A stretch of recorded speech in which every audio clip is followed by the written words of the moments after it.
Voila. Welcome. Just doing a quick audio test.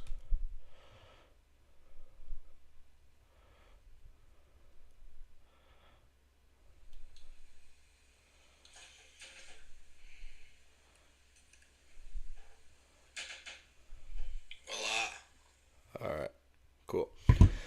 All right. What's up, everybody? Welcome to, I think this is our ninth or 10th. I don't know. I lost count. I'm going to stop counting because we're just going to keep doing them. But welcome to our instance of our Monday show. Welcome to the Scratch Golf Show. If you're new here, this is my channel. My name's Marco. I'm your host, your MC for this evening. Here on the Scratch Golf Show, we talk about all things golf. Today we're going to talk about Wells Fargo preview or a review, and then we're going to give a little PGA preview. Do some early look aheads on some lines. Talk a little leans. Talk a little winners. Hopefully, get a course preview, and then we're going to discuss just a couple things that have taken place in the world of golf before we get into everything. So, like I said, if you're new here, my name is Marco. I'm a scratch golfer, hence the name, The Scratch Golf Show. On Wednesdays, we do our gambling show. Make sure you stick around for that. We're going to try and have a guest. We're supposed to have a guest tonight, but I just can't figure out how to get them on with audio. So I apologize for that. It's just going to be me tonight, solo, and then Wednesday, hopefully, we're able to get our guest on. So her name's Elise. She's a golf handicapper on Twitter. I think, let me pull up her handle just so I can give you guys a preview. She's done all right. She's given out a few outright wins. Her Twitter handle is ES Golf Bets. She has given out 3 outrights last year, none this year so far, but hopefully she's due. Make sure you stick around for that on Wednesday. We're going to do a more in-depth course preview, and then, like I said, we're going to give out some winners. I have sucked lately. I haven't won a golf bet in a minute. I don't think it's been like 3 weeks. I placed a matchup bet this weekend. I didn't tweet it out. I lost. I went 0 for 3 last week, so we're due too also. So let's hopefully give out some winners this week. But yeah, so like I said, let's do it. Let's dive in. If you didn't get a chance to watch this weekend or the PGA Tour event this week, no live event, Wells Fargo Championship, Charlotte, North Carolina, Rory McIlroy ended up running away with it on Sunday. Ended up kind of being a 2-horse race really throughout the weekend. Xander and Rory. Xander was up, I want to say 4 going into the weekend. Rory shot 67 on Saturday. 65 yesterday with a double on 18, was 8 under, just absolutely went nuclear on the back 9. 2 eagles, eagle 10, eagle 15, hold out. Xander really just kind of faded. He was, I think, 2 or 3 clear of second, or of third, but ended up finishing like 4 or 5 back of Rory. So, as if we didn't need any more storylines kind of going into this weekend, now we've got Rory coming off basically two straight wins for him. We've got Scotty coming off 4 or 5, birth of the child. It sounded like the baby was born healthy last week, so that was good. He's playing, so there's no doubt that he's playing. And then you got Brooks coming off his win on Live Singapore, which seems almost forgotten about at this point, because it's been like a week and a half and there's been so much since. But yeah, Rory, and like I said, ended up running away with it. I saw the No Laying Up guys tweet out a stat. He was 2 down on 8 green. So if you didn't watch, Xander made eagle on 7, which is a reachable par 5. I don't know what's going on outside my house. It's a bunch of sirens. But anyway, I don't know if you guys can hear that. I'm sorry. I don't know if my mic picks that up. But anyway, yeah, so Rory, like I said, was 2 down after he 3-putted, and then Xander made eagle. Ended up on, I think it was 14 or 15 tee, he was 6 up. So, or 5 up. So like a 7-stroke swing in about 7 holes. He went, like I said, eagle, birdie, eagle on the back 9. And I believe he birdied 8 and 9 as well. He is obviously in form. Something we talked about back when he won the Zurich. He found some confidence, and you felt like that was an event that he could do well in because he was playing with Lowry, obviously. that's someone he's super comfortable with on a Ryder Cup pairing. So he was able to swing freely, kind of clear his mind a little bit, get more comfortable with the swing without really having to worry about missing a cut because it was a team event. That led to a win with them two, and then ultimately, you obviously had him win this week and going, like I said, running away with it. He had a really good Thursday. Kind of an up and down round, ended up 4 under. Xander shot 64 with his questionable relief. That ended up being not so questionable. I mean, it makes sense. It's still stupid that he got relief from the tower or the cable, whatever it is. But so he ended up getting relief from that. But so Rory ended up 4 under. Yeah, Rory ended up 4 under. And then, like I said, Xander kind of just did what Xander does. He had a good round and then ultimately just kind of faded away. Unfortunately. So Rory takes down his 26th PGA Tour title, which doesn't seem like a lot in reality, but I think he's part of a very special club that has 25 wins and 4 majors as he searches that elusive 5th major leading into the PGA. Quail Hollow showed. I thought the greens were awesome. They had new greens installed over last year. They showed it was firm, fast. I think they're hosting the PGA next year. I don't know. I feel like we see that course too much. It'd be nice to see some other courses in the rotation for the PGA Championship. But, we like Quail Hollow. It was a good course. That's Rory's 4th win there. So I don't know how much stock I put into it. That's somewhere he feels super comfortable going into a major. But anyway, yes, the second major of the season is here. I think we had somebody in the chat. Bryson 2500. We're going to talk about that. Second major of the year. Like I said, we got so many storylines, and I've got a hot take that's not such a hot take. You've got, like I said, Scotty coming off 4 or 5, going for his 3rd major, his second one or his second leg of the Grand Slam.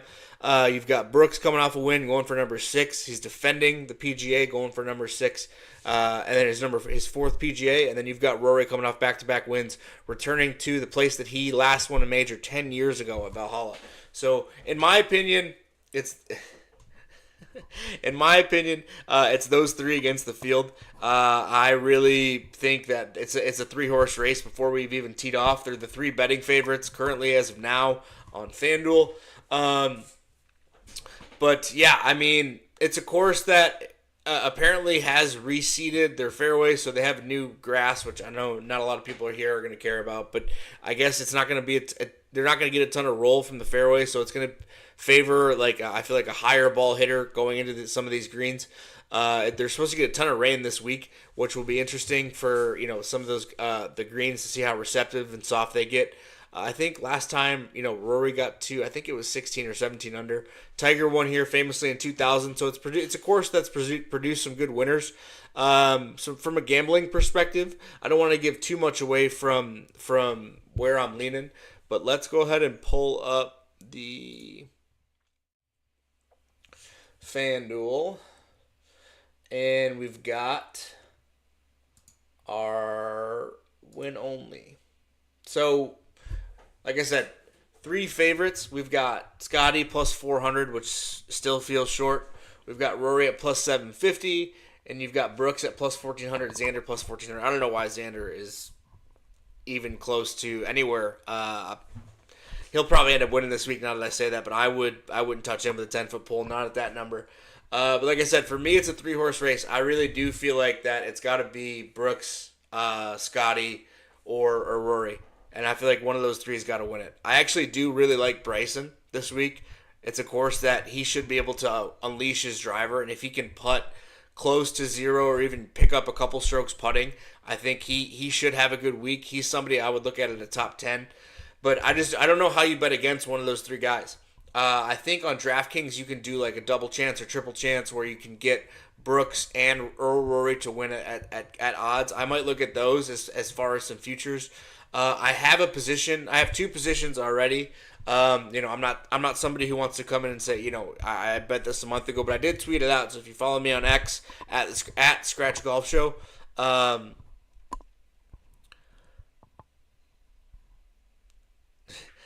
at Scratch Golf Show, I did tweet this out, but I do have a position on Brooks at plus 2100. I bet him the round right before he teed off at Live Singapore because I knew if he won, that number was just going to keep getting shorter. After he won, he got down to like plus 18, plus 1700, and he's continued to get shorter. He's down to plus 1400. If I'm a betting man, which I am, I love Brooks this week. I know that if I'm fading anybody, I'm fading Rory. I said it at Augusta, and I'm not gonna fall for the trap. I don't know if you're watching Will. My buddy Will is a huge Rory fan, but I'm not. I can't do it. I can't do it. I don't think his game will hold up under pressure. He didn't really have a ton of people pushing him, at Wells Fargo this weekend. He didn't really have anyone breathing down his neck, which, I mean, good on him. He was able to extend that lead. But I just think if there's anyone I'm going to fade, it's going to be him. I think he'll top 5. I'll probably most likely bet him top 5, but I don't want to bet him at plus 750. And Scotty just off the baby. You never really know what the sleep schedule does. I don't want to bet him at plus 400. I know I gave him out at Augusta plus 450. But if I'm gonna bet anybody again, I'm gonna take another position on Brooks. I just think anything over 10-1 on Brooks, you have to bet him every major until otherwise. The guy is a major killer. He's the best major player of our generation. I took a bunch of flack on X yesterday, or on Twitter yesterday, because Golf Digest posted a question. It was, who's gonna have the most majors out of Scotty, Brooks, JT, which I don't know what the fuck JT was doing on there, Rahm, and Rory. And I said Brooks. And I really didn't think that was too hot of a take. But from that perspective. But I got flamed by a bunch of people on X because they thought that I was talking crazy about, that Brooks is going to get to 10. And my reasoning was is that Brooks said he's going to get to 10, and I believe him. Why wouldn't you believe him? The guy's the best major player of our generation. And I don't think he cares about anything else other than winning majors. So why wouldn't he? I mean, he's 34. He's not, unless he has some catastrophic injury. Why is that crazy to say that the best major player of our generation is going to have double-digit majors? I don't think Rory's getting there at this point in his career unless he catches fire. I think Rory maybe ends up with 6 or 7, but at this point, I don't think double digits is out of the possibility for him. Scotty, I think he'll probably get to double digits. He's the only one I'd pick. The other one I'd pick that's not Brooks. I think Scotty's just too good. But at the same time, like how many majors has Scotty pissed away the last 3 years? I mean, he's got top 10s or top 3s, top 2s in the PGA, the US Open. There's majors he should have won already. So it's obviously not easy to win majors. But Brooks has somehow found the formula. So that's my opinion. I think Brooks will get to 10, and it wouldn't shock me if he got to 10 soon, like in the next 3 years. I think he rattles off 3 or 4 in the next, before he turns 40. And who's to say he doesn't get one in his 40s? I mean, the guy is a player. I think the live schedule actually helps him with him not playing as much and having a ton of reps on his body and his knees, which I know obviously he's had knee issues, and that's what caused the lull in the early 2020, 2021 major performances. But even then, he still played good, and he should have won Augusta. I think he's going to win the green jacket, and if I had to bet, I'd bet on him to win the Grand Slam out of any of those guys. And I bet him to do it first. But regardless, that's just me. But I'll get called that I love Liv, even though I do like Liv, but I also like the PGA Tour. But I just think Brooks is different. He's special, and he cares about winning. That's the only thing he cares about is winning majors. So anyway, back to FanDuel. Xander, like I said, 14-1. I won't be betting him. I wouldn't touch him at anything short of 20 in any major, let alone this one. I don't know how he's the same price as Brooks. John Rahm, I think, is interesting. You're getting a decent number on him. I don't think you'll get a number on John Rahm that short or that long in another major for a while. I think the books have sort of disrespected him a little bit, and to his credit, he hasn't won since 2023. He hasn't won since the Masters. He hasn't won on Live. He has top 10 to every event. But in Liv's defense, I think the Live, the bottom half of Live is not great. This is the same 10, 12 guys at the bottom of the leaderboard. So I think he should top 10 every week. But I think you're getting a good number on him at 16-1. Ludwig, 20-1. I don't know. He's injured. He pulled out last week at Wells Fargo, so I'm not super interested in him.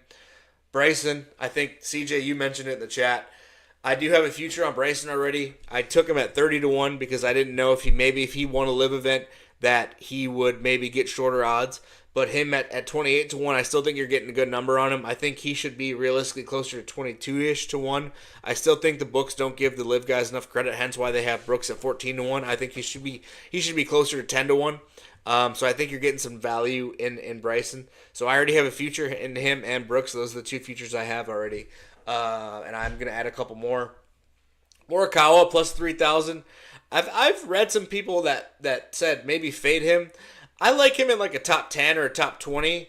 I don't know if I necessarily love him to win at 30-1. I think that's a decent number, but I don't know. Things just have been off with him in the last 2 years. He rattled off a couple wins and a couple majors quickly, and everyone started comparing him to Tiger and all that nonsense. And then he fell off, and he hasn't really played well. But he seems to have found form since Augusta when I said to fade him. So him at 30-1 is interesting. Homa, I don't know. Max, I think that's too short for Max. Neiman at 35-1. I love Waco. He hasn't played well in the majors. I loved him at Augusta, and I know he got really screwed, on the back nine. He had a rough 9 holes on Friday. But I still think he gets it done. But he hasn't played well. I think he only has one top 10 in his career in any major. So I don't know if I necessarily love him. Now watch some of these guys who I said I don't necessarily love or I'm not necessarily interested in betting. That could change, so make sure you tune in Wednesday. If you're here joining us live, make sure you like, comment, subscribe. We actually had a really good weekend. We're up to 57 subs. My goal is to get to 100 before let's call it June 1st or even 4th of July. So if your mom or your dad has a Google account, go subscribe on their channel or on their phone. I might do a Pro V1 giveaway at 100 subs. You never know. So make sure you subscribe. And like I said, thank you guys for joining us live on our Monday show here on the Scratch Golf Show. Anyway, Mr. Neiman, 35-1. I might pass on him. I'm not going to give away any plays today. I'm just going to talk through everybody and give a little preview.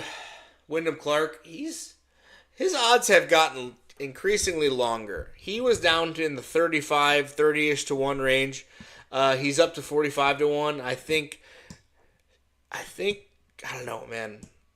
I think he's a flash in the pan. I'm not a huge Wyndham fan in general. I don't love his, he was a nobody until a year ago.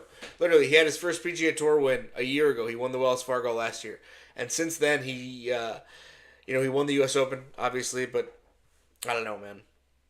I'm just not a fan. So I'll probably pass on him if you can get him closer to 50-1, then I think you just bet him because you just got to bet him at 50-1. You're getting the reigning U.S. Open champion at 50-1.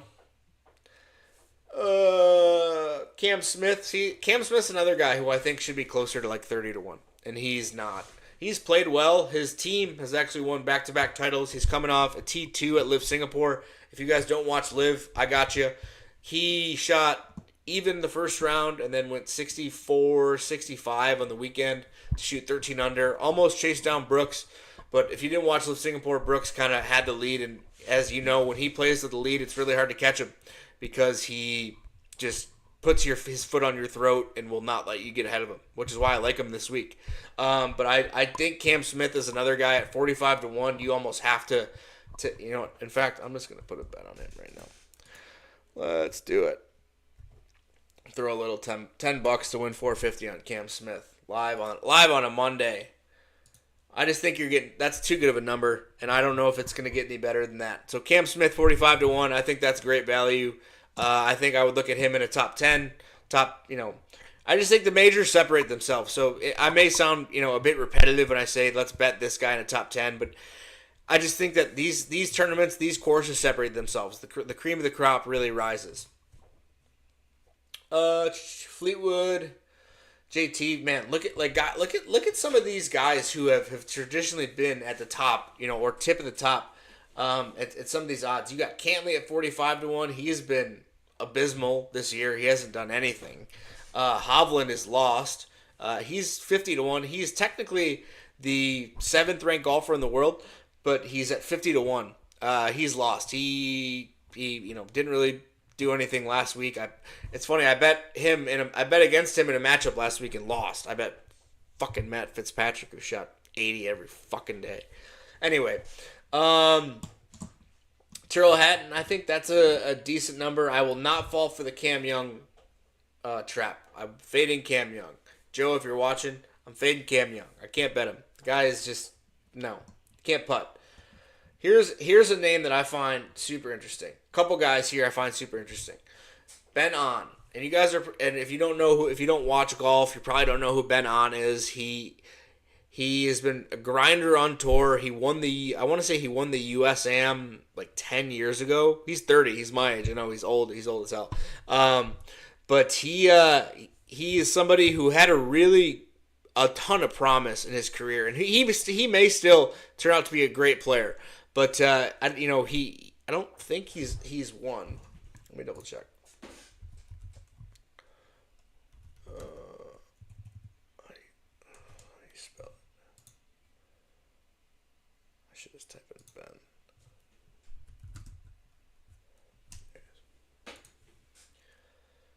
So anyway, like I said, he has had somewhat of a career resurgence.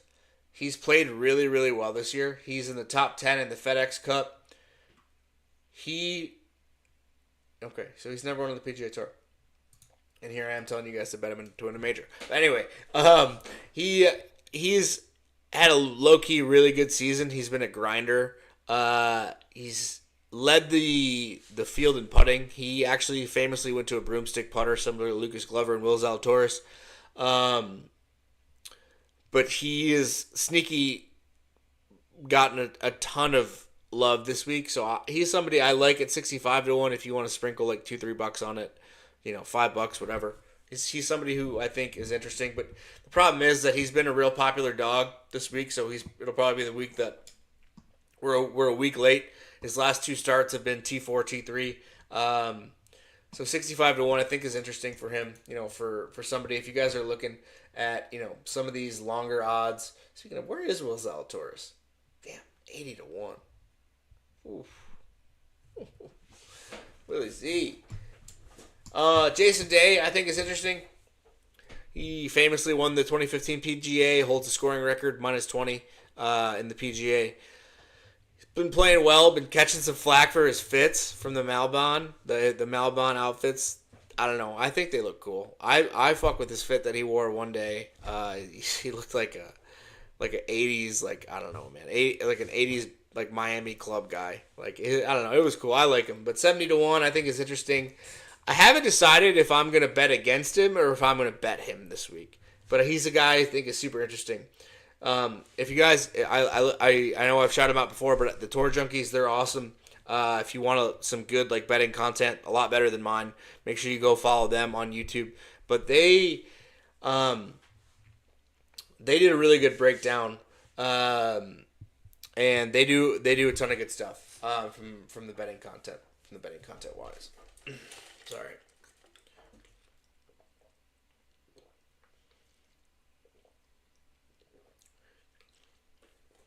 Anyway, one of the guys famously said that Jason Day is going to get destroyed by this course. One guy loves Jason Day, so I haven't decided what I'm going to do.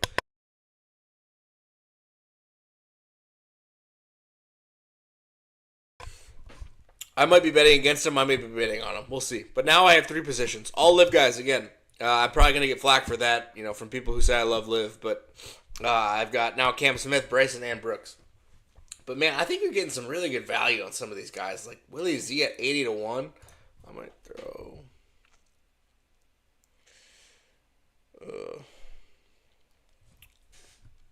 10 to win 800. That's just, why not, man? Another one. Too good. These numbers are just too good. Jordan Spieth plus 9,000. If there's anybody in the chat watching, has anybody ever seen Jordan Spieth that long to win a golf tournament? Let alone a major. He's going for the Slam this week. He's going for the career Grand Slam. He's 90-1. I'm pretty sure he was 50-1 last week. He's playing horrible right now. If you're interested in Jordan Spieth, 90-1, man, whoa, That is some value. But holy shit, he's playing terrible. And I don't know how you bet that. Even at 90 to 1. That's insane. Holy crap. DJ 90 to 1. I will not bet DJ again. I will not fall for the DJ trap. I loved him at Augusta, and then he went 78, 79. Sung J M top 20, Dad. Yeah. Where is Sung J? Oh, there he is. 80 to 1. He has better odds than Spieth. That's insane. All right, let's do a couple more long shots, and then we'll wrap up. Let's look at DK. What is?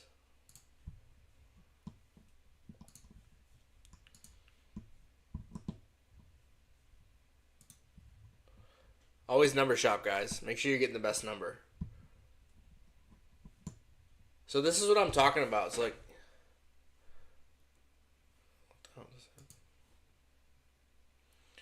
yeah, Jordan Spieth and JT are terrible, man. That's funny. But hey, they're getting paid though. They're getting paid from the PGA Tour for getting all that equity, right? I mean, they're getting all this money. So this is what I'm talking about, guys. When I say that, like, you do the double chance and triple chance on DK. So like you can bet Scotty Scheffler or Brooks to win at plus 275. If you're interested in that, it feels too short. This is the one I'm actually interested in.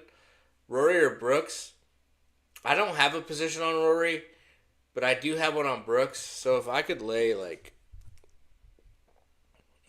still feels kind of short. I mean, I gotta lay damn near 4 units to make 12. I don't know. That is enticing because if Rory does win, then I at least cash. But if you're interested in some of these double and triple chance, I mean, you guys can dive into these sportsbook apps, man. These things are crazy with what you can bet on these things. Here's interesting. I just saw Jordan Spieth somewhere. Rory McIlroy, Jordan Spieth plus 650. Or you can bet Jordan Spieth at 90 to 1.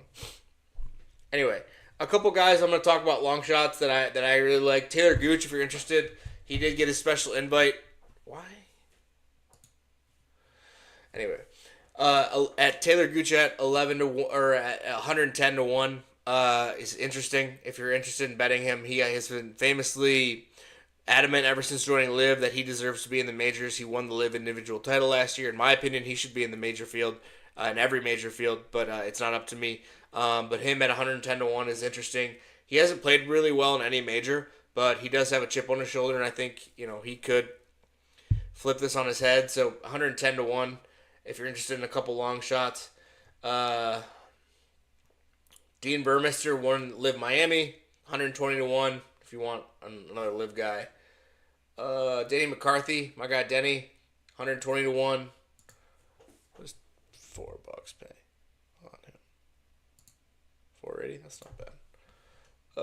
Now I think we're just getting into the guys who... Oh, there's Ricky Fowler. Wow.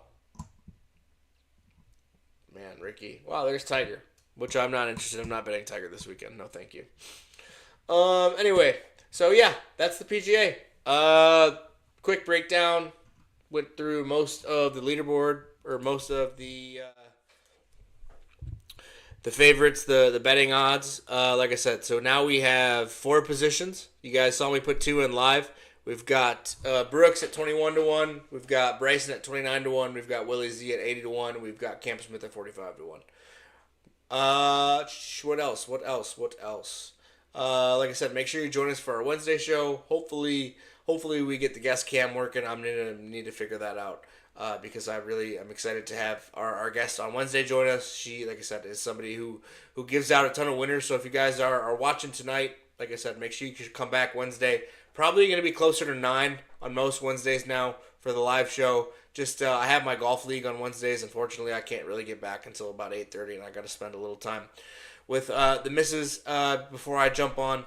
But yeah, so that's it. I think we'll wrap it. 30-ish minutes tonight. We're gonna try and keep these shows short. I know some of the feedback I've gotten that some of the videos have been long. Oh, I know what I was gonna say. Subscribe. And then I'm going to drop a chipping video this week. I'm going to try and get it done by Thursday or Friday, depending on how much time I get to edit and record this week. If you guys don't know, I'm getting married next weekend, so I'm going to be pretty busy over the next few weeks.